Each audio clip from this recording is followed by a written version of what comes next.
Bem-vindo ao podcast especial de terror japonês, um espaço onde o silêncio fala, as sombras observam e as lendas nunca morreram. Neste episódio especial, mergulhamos profundamente no lado mais obscuro do Japão. Lendas urbanas esquecidas, espíritos inquietos, maldições antigas, rituais não realizados, relatos reais, lugares abandonados e histórias que continuam ecoando entre templos, becos e estações de trem. Aqui, o terror não vem de sustos fáceis. Ele nasce da tradição, da espiritualidade japonesa e do medo que cresce lentamente como uma presença invisível no escuro. Coloque seus fones de ouvido, apague as luzes e prepare-se. Algumas histórias não gostam de ser ouvidas, mas uma vez escutadas, nunca mais vão embora. Atenção, este episódio é recomendado para quem aprecia terror psicológico, folclore japonês e histórias que perturbam a mente. Dedo no like e vem junto conosco desvendar os segredos do Japão mal assombrado. Inscreva-se agora e venha junto conosco desvendar os mistérios do Japão mal assombrado. Olá, a nossa análise de hoje mergulha num tema que fica bem ali, sabe? Na fronteira entre a tecnologia e o inexplicável. Exato. A gente tem aqui um material que compila 3 casos bem enigmáticos do Japão.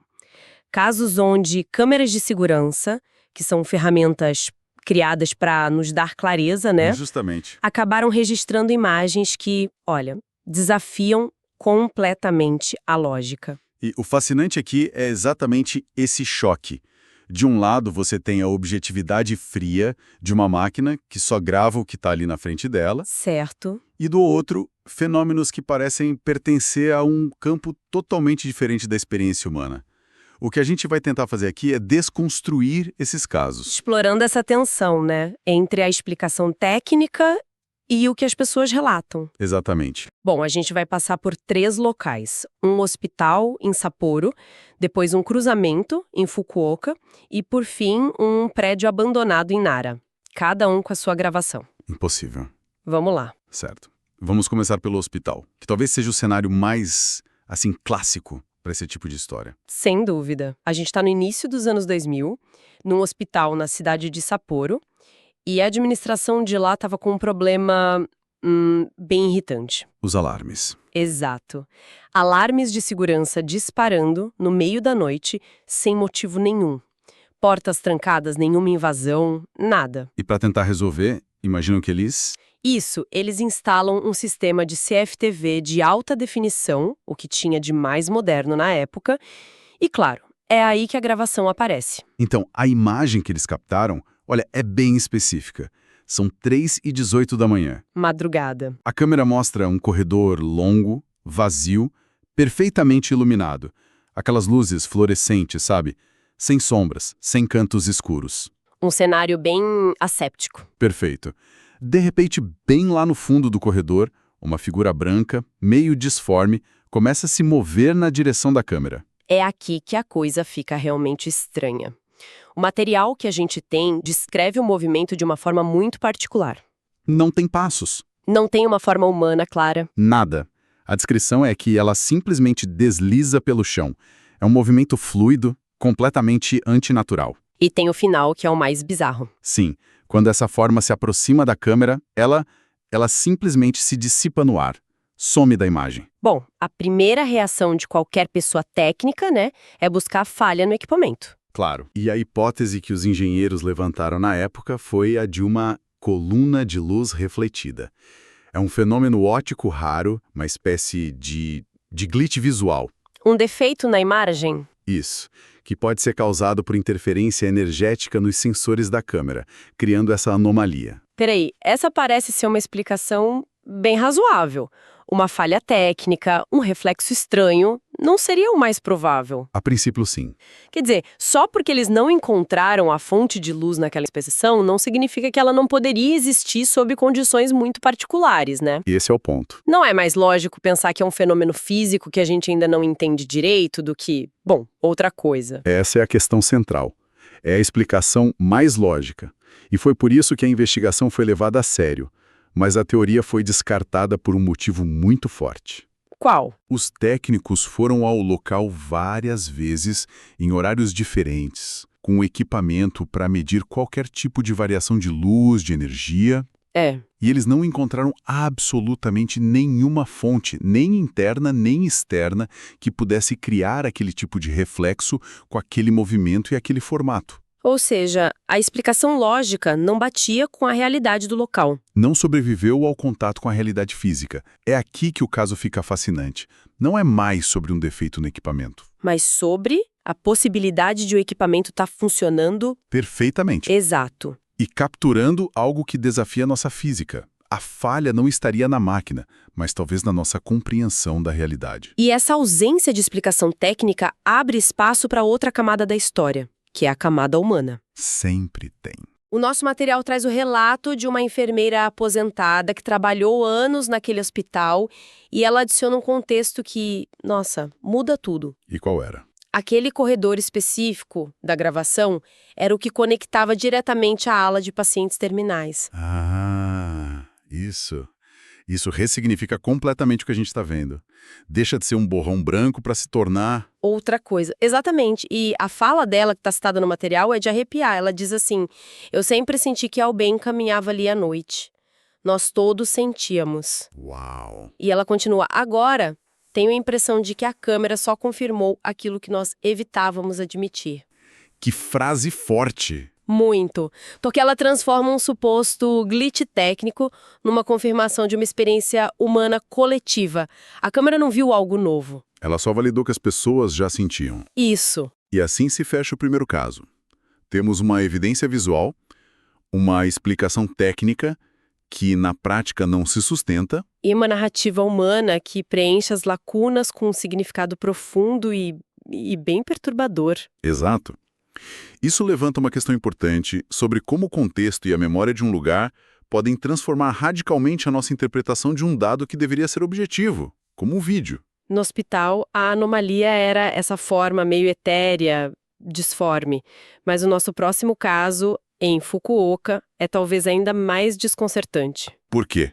Porque a figura na tela é, sem dúvida nenhuma, uma pessoa. O problema é que ela só parece existir para a câmera. Ah, sim, o caso de Fukuoka. Já existia, sabe, uma lenda urbana antiga sobre um fantasma do cruzamento. Por anos foi só isso, uma história de bairro. Até que a tecnologia entra em cena. Até que, em 2013, uma câmera de trânsito parece ter gravado exatamente essa figura. A imagem mostra um cruzamento normal, o sinal fecha para os carros, eles param. Cena corriqueira. Totalmente. Aí, um homem atravessa a rua na faixa de pedestres. A imagem é nítida. Ele usa roupas escuras, caminha num ritmo normal. Nada de anormal. Só que não. O elemento impossível aqui é que, segundo os relatórios da polícia que a fonte cita, nenhum dos motoristas parados no semáforo viu aquele pedestre. Nenhum. Ninguém. A polícia, intrigada, decidiu investigar e puxou as imagens de todas as outras câmeras de segurança da região. De lojas, de prédios. E o resultado? Desconcertante. A figura do homem simplesmente não existe em nenhuma outra gravação. Como assim? Ele não vem de nenhuma rua, não entra em nenhuma loja, não continua o caminho dele. Ele se materializa no primeiro frame daquela câmera específica, atravessa a rua e se desmaterializa no último. Para todo o resto do mundo, digital e físico, ele nunca esteve ali. Exato. Peraí, a hipótese de superposição de imagens que o material menciona parece a explicação perfeita para isso. Um erro onde a câmera meio que lembra de um pedestre de horas antes e projeta na imagem atual. Seria a explicação mais lógica, sim. O que fez os especialistas terem tanta certeza de que não era isso? Tinha alguma prova concreta no arquivo de vídeo? Tinha. Ou melhor, a prova era a ausência de qualquer outra falha. Uma falha de superposição é como uma mancha. Ela geralmente afeta outras partes do quadro. O vídeo teria outros problemas. Frames duplicados, distorção de cor, algum padrão de erro. Entendi. Mas a fonte é clara. O resto do vídeo estava tecnicamente perfeito, nítido, estável, sem nenhuma outra anomalia. E o equipamento não tinha histórico de defeitos. A perfeição do resto da gravação torna aquele erro ainda mais inexplicável. É um fantasma nos dados, literalmente. Mais uma vez, a narrativa humana vem para tentar dar sentido. O material confirma que, anos antes, um atropelamento fatal aconteceu exatamente naquele mesmo cruzamento. O que se conecta com a lenda local. Sim. Os moradores mais antigos contam a tal história do homem que era visto atravessando a rua sem olhar. E aí tem a citação de uma senhora local, né, que disse: talvez a câmera tenha registrado alguém que não quer deixar esse lugar. É quase a mesma lógica da enfermeira de Sapporo, a ideia de que o lugar guarda uma memória. Totalmente. E esse caso me parece diferente. A figura no hospital era uma mancha. Aqui é um homem. O paradoxo é que ele existe de forma concreta num único fluxo de dados. Mas é ausente para os sentidos humanos e para todas as outras máquinas ao redor. Exato. O que me faz pensar, o que significa estar lá se apenas uma única câmera pode te testemunhar? É a pergunta de $1 milhão. E nos leva ao nosso último caso, que sai do espaço público e entra num lugar privado, fechado. Vamos para um antigo escritório de advocacia em Nara. Certo. Onde a anomalia não só foi registrada, mas parece interagir com o ambiente. A história de fundo já é estranha. O prédio foi abandonado, segundo a fonte, por causa de ruídos estranhos e uma sensação de mal-estar relatada por funcionários. O proprietário, tentando vender o imóvel, instala um sistema de vigilância, talvez até para provar que estava tudo bem. Uma decisão que teve o efeito exatamente oposto. Completamente. A gravação principal é das 10h14 da noite. A câmera está no andar de baixo, apontando para uma escadaria. E o que ela capta? Uma forma escura humanoide, mas com uma característica que a fonte destaca. Muito mais alta que qualquer pessoa comum. Alta como? A descrição é bem vaga, mas dá a entender que a proporção era estranha. Essa figura surge no topo da escada, desce lentamente um lance de degraus. E pouco antes de chegar ao andar de baixo, onde a câmera teria um ângulo melhor, ela simplesmente desaparece. No meio da escada. E aqui temos um detalhe técnico crucial que não existia nos outros casos. Um segundo conjunto de dados. Que corrobora o mistério. Sim. Segundos depois que a figura some na imagem, o sensor de movimento infravermelho, que estava instalado no andar inferior, é ativado. Quer dizer, o sensor disparou, mas a câmera não pegou nada. Como eles explicam isso, o sensor pode disparar por vários motivos, certo? Exato. E os engenheiros listaram as possibilidades. Um inseto, uma variação brusca de temperatura, uma falha elétrica. Mas o problema é que nenhuma dessas explicações justifica a imagem sólida, alta e humanoide vista segundos antes descendo a escada em direção ao sensor. Os dois eventos parecem conectados demais para ser coincidência. Um dado visual e um dado térmico que contam a mesma história, mesmo que a segunda parte seja invisível. E os relatos humanos aqui não são folclore, são testemunhos diretos. O material cita um ex-funcionário, um advogado, que contava ouvir passos o seguindo pelas escadas. O que bate com a imagem. E outro que abandonou o emprego depois de sentir repetidamente uma presença muito alta atrás dele. A altura de novo. De novo. A descrição da altura bate perfeitamente com a imagem. É uma consistência impressionante. E é quase inteligente, de uma forma perturbadora, como se soubesse exatamente onde a câmera oferecia a visão mais nítida e evitasse aquele ponto. Total. E, diferente dos outros casos, aqui houve uma consequência muito tangível, no mundo real. Sim, depois que os vídeos vazaram, a imobiliária, compreensivelmente, retirou o prédio do mercado. A fonte afirma que o edifício continua vazio até hoje. A gravação não só registrou um mistério, ela selou o destino econômico do imóvel. Exato. Então, depois de passar por esses 3 lugares, o hospital, o cruzamento e o prédio, o que tudo isso significa? Fica claro que não se trata só de vídeos assustadores. Não. É sobre o confronto entre a lógica que a gente usa para construir nosso mundo e as experiências que essa lógica não consegue explicar. A visão da máquina contra a sensação humana. E isso levanta a questão central que o material propõe. Por que algumas falhas técnicas, se é que são falhas, são tão específicas. Isso. Porque elas se parecem tanto com narrativas humanas que já existiam e acontecem justamente em locais carregados de memória, como uma ala de doentes terminais ou o local de um acidente. É uma coincidência muito grande, né? A fonte nos lembra de algo fundamental. Câmeras não mentem, não imaginam, não sentem medo. Elas só registram a luz que chega na lente.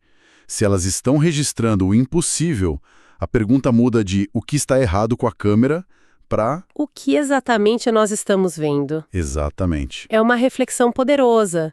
E eu acho que a provocação que fica é: se a nossa própria tecnologia que a gente criou para ser uma extensão fria, objetiva dos nossos sentidos, está começando a capturar coisas que, segundo as nossas regras, não deveriam existir. O que mais pode haver ao nosso redor que a gente simplesmente não está equipado para perceber? É um pensamento inquietante. O material encerra com uma observação que resume bem o espírito desses casos. Qual é? No Japão, um lugar onde a tecnologia é quase uma religião, ela às vezes acaba revezando muito mais do que esconde. E como vimos hoje, em raras ocasiões, ela revela aquilo que talvez não devesse existir. ありがとうございました。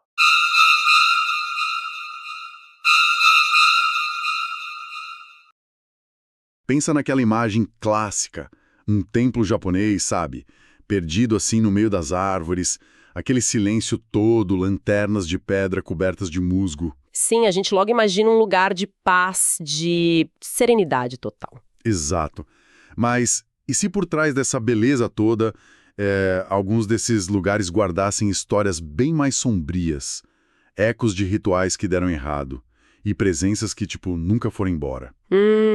Hoje a nossa conversa vai ser guiada por um material muito bom chamado Os Templos Assombrados do Japão, Mistérios, Rituais e Sombras Ancestrais. A ideia é a gente mergulhar não só nas lendas, mas no que elas dizem sobre a cultura por trás de 3 templos muito, muito enigmáticos. E esse é um ponto de partida perfeito, porque na tradição japonesa, um ritual não é só uma cerimônia, uma coisa simbólica. Certo. É visto como um ato de equilíbrio cósmico, uma negociação muito, muito séria com o mundo invisível. E é por isso que a ideia de um ritual interrompido é tão assustadora para eles. Como assim? O que isso quer dizer na prática? Então, imagina que você está abrindo uma porta mesmo, para outra dimensão. Você invoca uma energia, chama algo para o seu lado, mas, no meio do processo, alguma coisa dá muito errado. E a porta não fecha. E você não consegue fechar essa porta. O ciclo não se completa. O que acontece com essa energia? Com o que quer que tenha atravessado? Fica preso aqui, entre os mundos. É esse o terror por trás dessas histórias. Ok, vamos analisar isso. A primeira história que o texto traz já é, de arrepiar. É a do Templo Jorein, em Kyoto. O autor chama de O Santuário das Preces Interrompidas. E a história é bem antiga, né? Século XII. E isso vem de documentos da época. 8 monges estavam conduzindo um ritual bem complexo chamado Gyowon. Que, pelo que o texto descreve, era uma espécie de exorcismo em massa.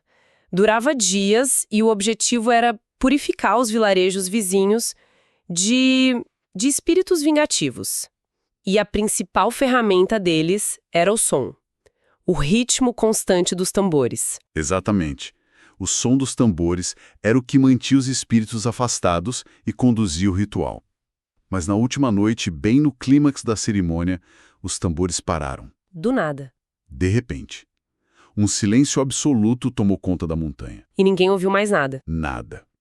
Os moradores dos vilarejos, que já estavam acostumados com aquele som por dias, acharam muito estranho. Foram até o templo ver o que tinha acontecido. E a cena que encontraram foi bizarra. O que tinha lá? O templo estava completamente vazio. As lanternas a óleo ainda queimavam, sabe? A comida para a cerimônia intocada.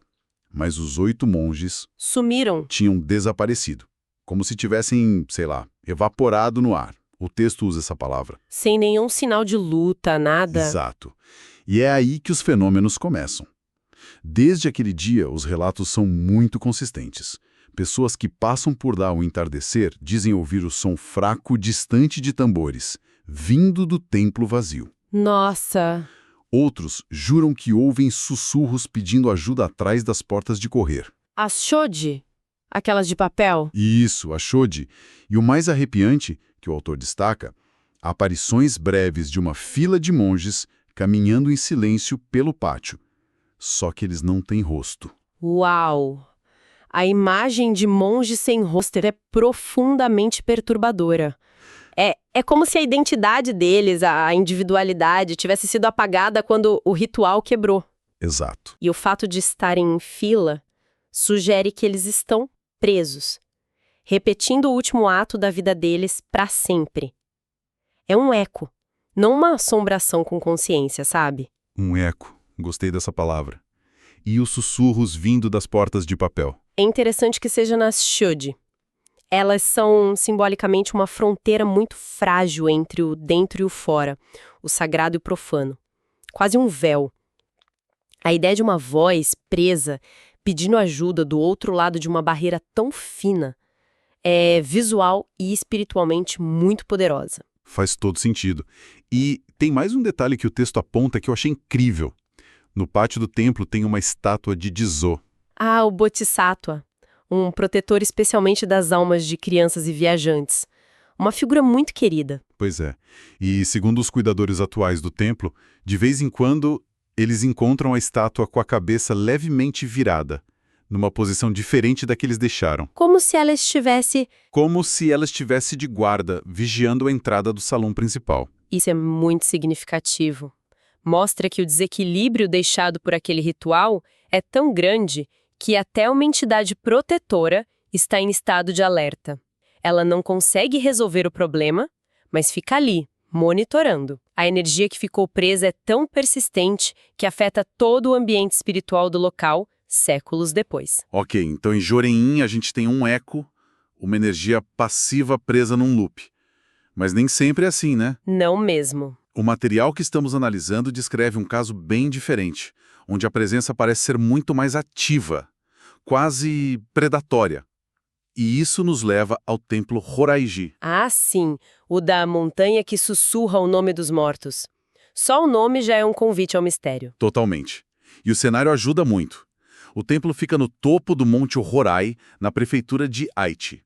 Para chegar lá, não tem estrada.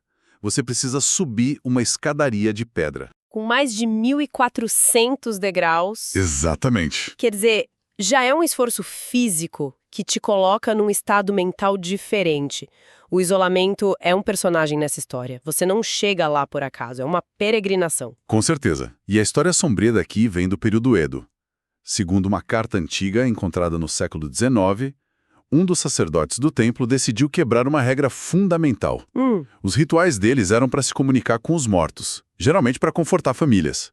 Mas esse sacerdote tentou ir além. Ele não queria só conversar, ele tentou trazer o espírito de uma criança de volta ao mundo físico. E aí, estamos falando de uma transgressão. Não é um ritual que foi interrompido por acidente, como o dos monges. É alguém que deliberadamente tentou quebrar uma lei universal, a barreira entre a vida e a morte. Sim. As consequências disso espiritualmente seriam catastróficas. E foram. O texto diz que a cerimônia saiu terrivelmente do controle, mas não dá muitos detalhes do que aconteceu naquela noite. O que ele descreve são as consequências que perduram até hoje, e são bem diferentes das de Jouren. Certo. Visitantes relatam uma névoa densa e gelada que invade o salão principal, do nada, mesmo com tudo fechado. E neblina, no folclore japonês, é sempre associada a uma passagem entre mundos, um lugar onde as fronteiras ficam incertas. Exato. E tem mais. Gritos de criança que ecam pela floresta ao redor. Várias pessoas relatam sentir de repente uma mãozinha pequena puxando a barra da calça ou a manga da camisa. Nossa! E um detalhe que eu achei muito forte. Os pássaros não cantam perto do templo. A floresta ao redor é viva, cheia de som, mas ao se aproximar do templo, tudo fica em silêncio. Esse é um detalhe poderoso, porque ele âncora o sobrenatural numa observação do mundo natural. Não é só uma sensação, é algo verificável. A natureza parece sentir que tem algo errado ali. É um sinal de que a energia do lugar é tão antinatural que a própria vida se retrai. Mas o fenômeno mais pessoal e talvez o mais assustador acontece na escadaria. Peregrinos relatam que, enquanto estão subindo os mais de 1.400 degraus, sozinhos, eles ouvem o próprio nome sendo sussurrado pelo vento. E isso muda tudo. Não é mais um eco passível como os tambores. É uma presença ativa, que sabe que você está ali, ela te chama pelo nome. É uma isca. Exato. O texto sugere que é uma isca. A montanha, ou o que quer que tenha sido libertado nela, está tentando ativamente atrair as pessoas para a floresta, para o epicentro daquele erro ritualístico. Está caçando. É uma dinâmica completamente diferente. Um te ignora, o outro te chama. O que nos leva ao nosso último local que apresenta ainda uma terceira forma de assombração. É o Templo Komyoji, em Hokkaido. O Salão das Lanternas que Nunca Apagam. Esse mesmo. E aqui o contexto geográfico é fundamental. Hokkaido, a ilha mais ao norte do Japão. Frio, neve, isolamento. Lugares assim, na tradição, são naturalmente mais propensos a acumular energias. Exato. E a história do templo está ligada a isso. No século XIX, durante uma epidemia brutal que matou muita gente de forma súbita, o templo serviu como um abrigo espiritual. Certo. O monge local realizava um ritual contínuo para guiar essas almas que teriam morrido confusas, perdidas. E a ferramenta principal eram centenas de lanternas de papel, suspensas no salão principal. Cada uma representava uma alma. A luz como um farol para guiar os perdidos no além-vida. Um simbolismo universal. Isso. A lenda central, contada até hoje, é que numa noite de nevasca terrível, o monge entrou no salão e encontrou todas as centenas de lanternas Acesas. sozinhas. Sozinhas. Elas balançavam lentamente, como se uma brisa passasse por ali. Mas o salão estava hermeticamente fechado por causa da neve.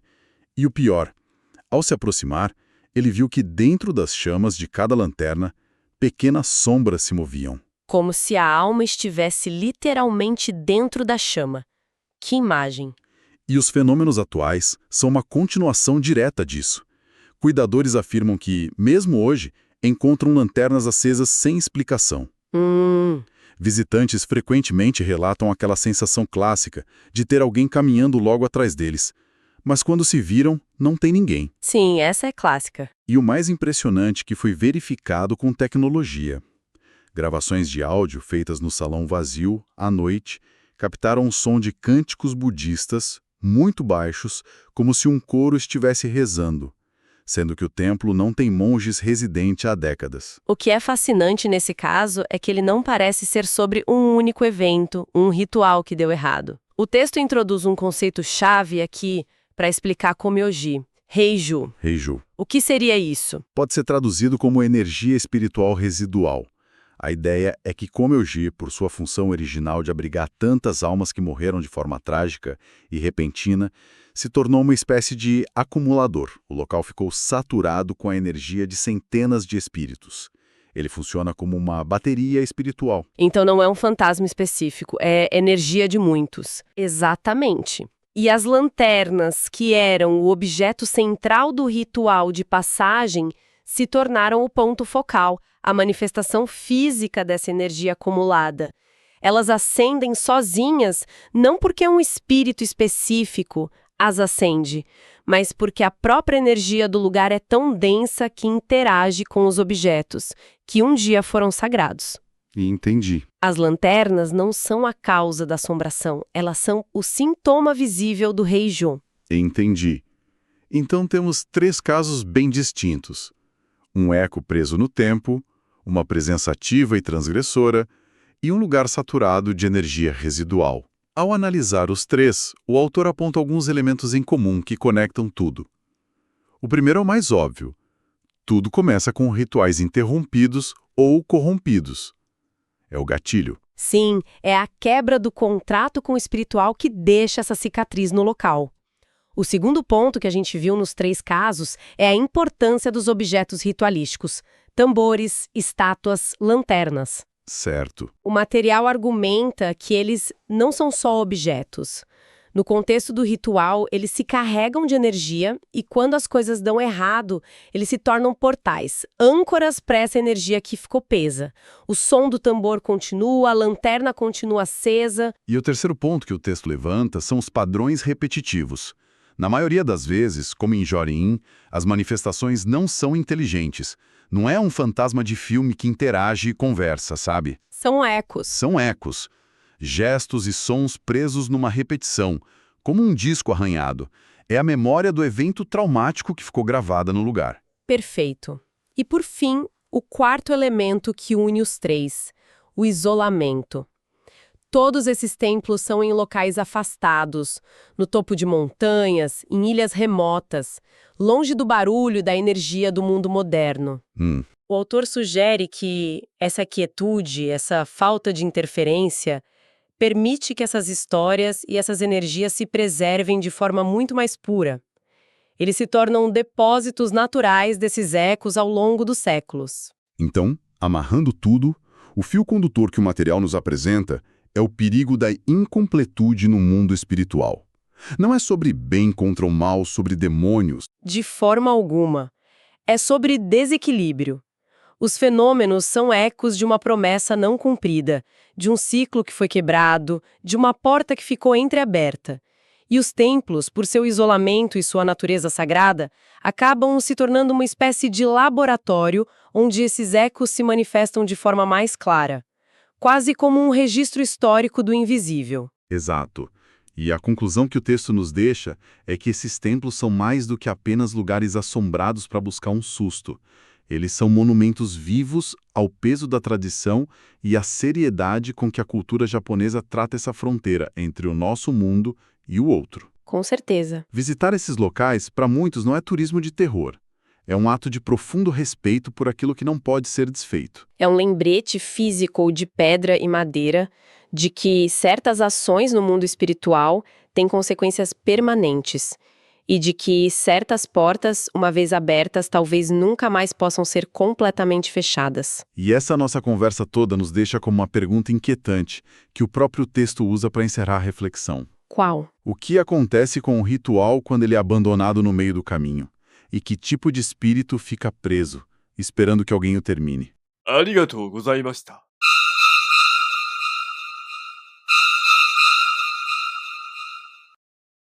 Quando a gente pensa em lugares mal assombrados no Japão, sabe?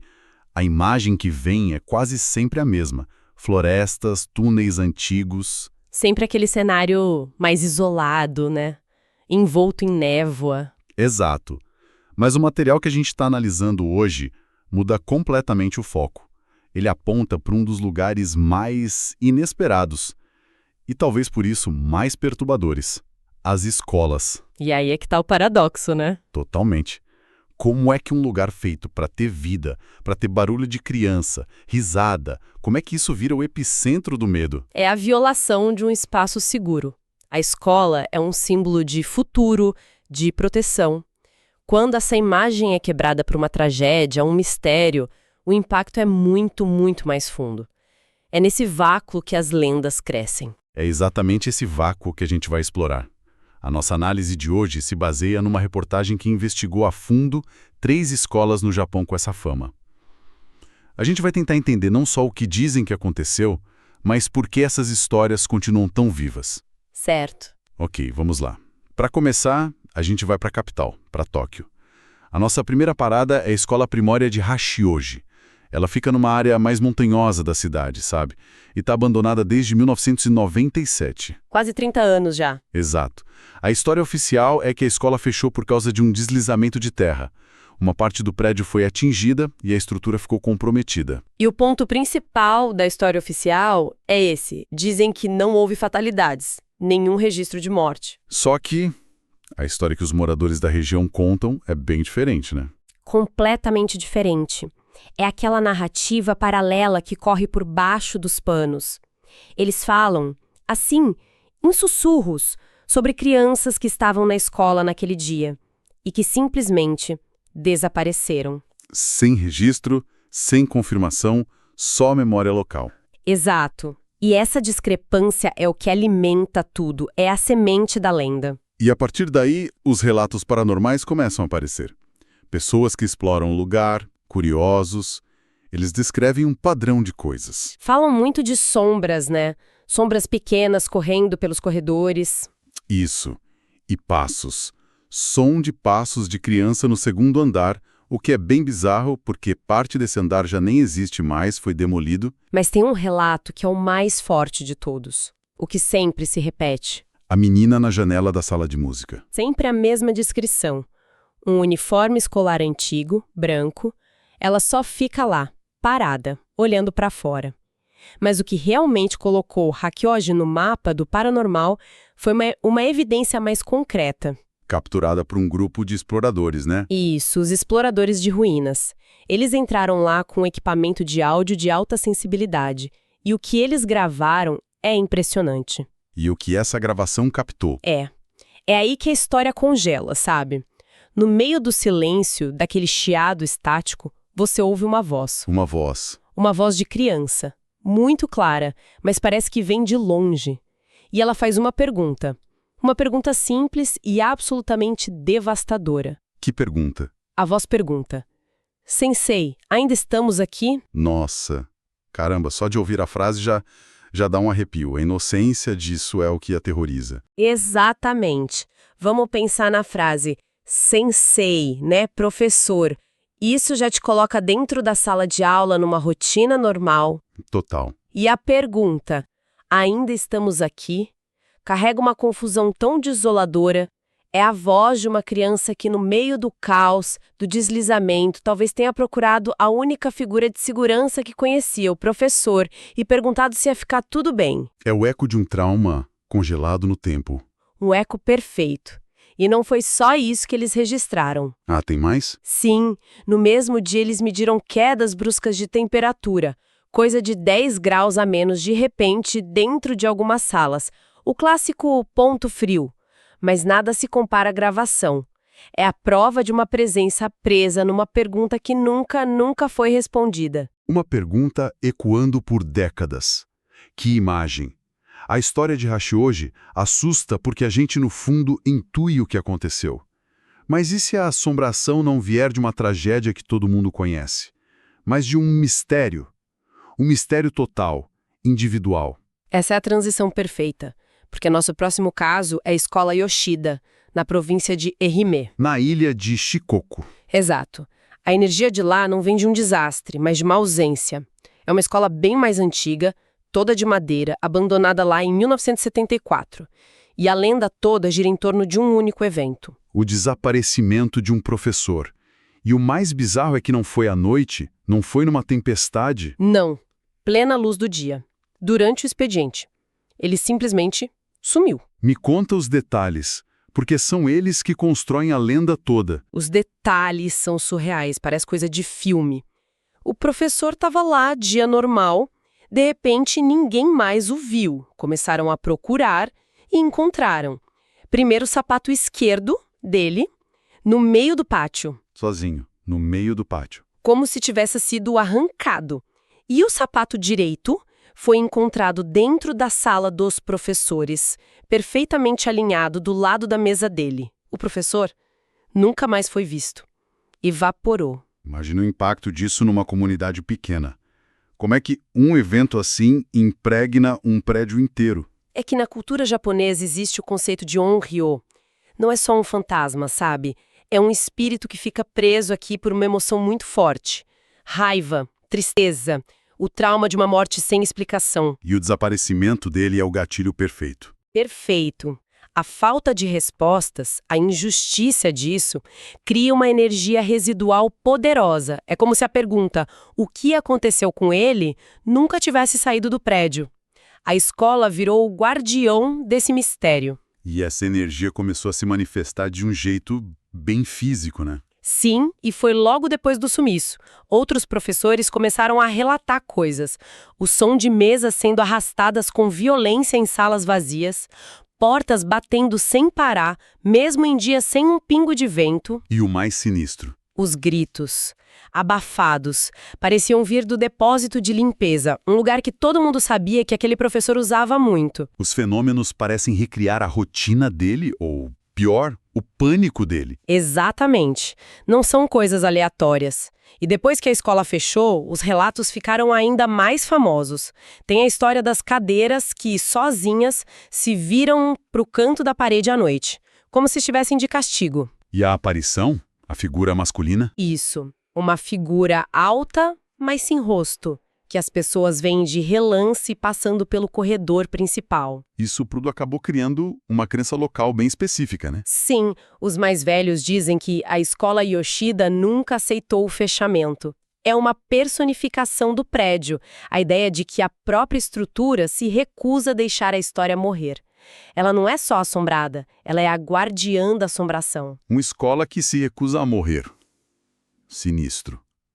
Então a gente já viu uma assombração que vem de uma tragédia coletiva e outra que vem de um mistério individual.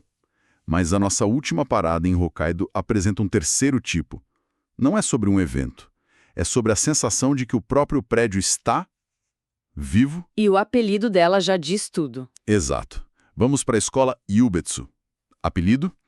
A escola que respira. Só o nome já prepara o terreno.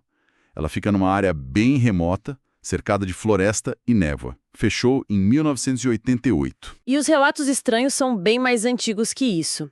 O primeiro deles é muito interessante. O das batidas. O das batidas. Durante inverno, que lá é muito rigoroso, as pessoas ouviam batidas fortes nas paredes externas da escola, como se alguém tivesse desesperado para entrar, para se abrigar do frio. Só que Quando iam ver, a neve em volta do prédio estava intacta. Nenhuma pegada, nenhum rastro. As batidas vinham do nada. essa sensação de uma presença invisível já estava lá. Mas a lenda da escola que respira veio mesmo depois do fechamento, certo? Sim, com a experiência de um grupo de exploradores urbanos. O que eles contaram vai muito além de ver uma sombra. Foi uma experiência sensorial completa. Certo. Esse é o ponto. O que exatamente eles viveram lá dentro? Eles estavam andando em fila, em silêncio total, pelo corredor principal. De repente, todos eles pararam. Por quê? Começaram a ouvir respirações. Uma respiração. Não. Múltiplas. Vindo de todas as direções. Na frente, atrás, dos lados. Um som ofegante, próximo. A sensação que eles descreveram foi de estar completamente cercados por uma multidão invisível. Nossa, que agoniante. Isso é puro terror psicológico. E não parou no som. Virou físico. Como assim? Um dos exploradores, em pânico, tentou correr. Na hora, ele sentiu uma mão extremamente gelada, agarrando o pulso dele com muita força. Ele gritou, se virou e não tinha absolutamente ninguém ali. O toque foi real, mas a fonte era invisível. É daí que vem o apelido. A escola que respira e toca. Exatamente. Porque transforma a ameaça em algo visceral. Não é um fantasma que assombra um prédio. O prédio é a entidade. A respiração é o sinal mais básico de vida. E atribuir isso a uma estrutura abandonada, o cérebro da gente não processa. E essa experiência se conecta com os outros relatos. Sim, a silhueta de um aluno sempre de costas, o som de lápis riscando papel em salas vazias e, o mais famoso, dezenas de armários de metal batendo todos ao mesmo tempo, em uníssono, de madrugada. Dá para entender por que ninguém chega perto da escola depois do pôr do sol. O medo é de ser envolvido por essa presença. Tá, então o que a gente tira disso tudo? Hacho hoje com os ecos da tragédia, Yoshida com o mistério de um desaparecimento e Yubetsu, a escola que parece ter vida. O que é que une essas histórias? Acho que o padrão é bem claro, né? A conclusão é que o abandono não apaga o que aconteceu ali. Pelo contrário, o silêncio parece que amplifica as memórias. Esses lugares viram recipientes de memória. Eles guardam mais do que poeira. guardam a energia dos eventos. Exatamente. E essa é uma crença muito forte no Japão. A de que emoções poderosas, sabe, o medo, a angústia, a solidão, elas não se dissipam, elas impregnam o ambiente. Em Hachioji é a confusão das crianças, em Yoshida é a injustiça não resolvida, em Yubetsu talvez seja algo ainda mais antigo da própria terra. Então, em muitos casos, não se trata de um fantasma com um nome e história. É mais uma impressão deixada para trás. Perfeito. É por isso que o que mais assusta as pessoas não é o que elas veem, mas o que elas sentem. A queda de temperatura, a sensação de ser observado, o ar que fica pesado. A certeza de que você não está sozinho. Essa certeza, inabalável, por mais vazio que o lugar pareça, alguém ainda está ali. E essa sensação ataca direto a nossa percepção da realidade. Então, essas escolas abandonadas no Japão são mais do que ruínas. Elas são monumentos de histórias não resolvidas, de perguntas que continuam ecoando. Elas nos lembram que o passado não vai embora. Ele só espera em silêncio por alguém que queira ouvir. E isso me faz pensar numa última coisa. Diga. A gente focou muito nessas escolas como recipientes de trauma, de medo, de energia negativa, mas e se a gente pensar no contrário? Será que lugares que viram imensa alegria, amizade, descobertas, será que eles também guardam essa energia boa, só que de um jeito mais sutil que a gente ainda não aprendeu a perceber?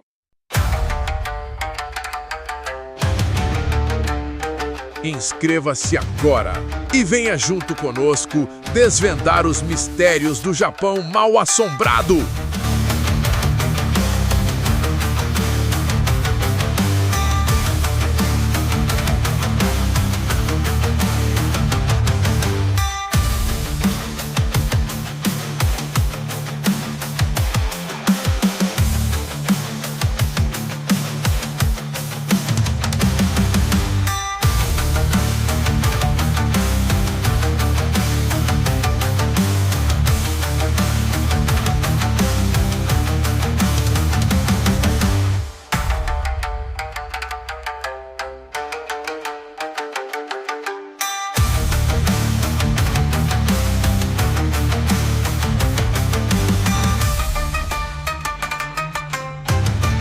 ありがとうございました。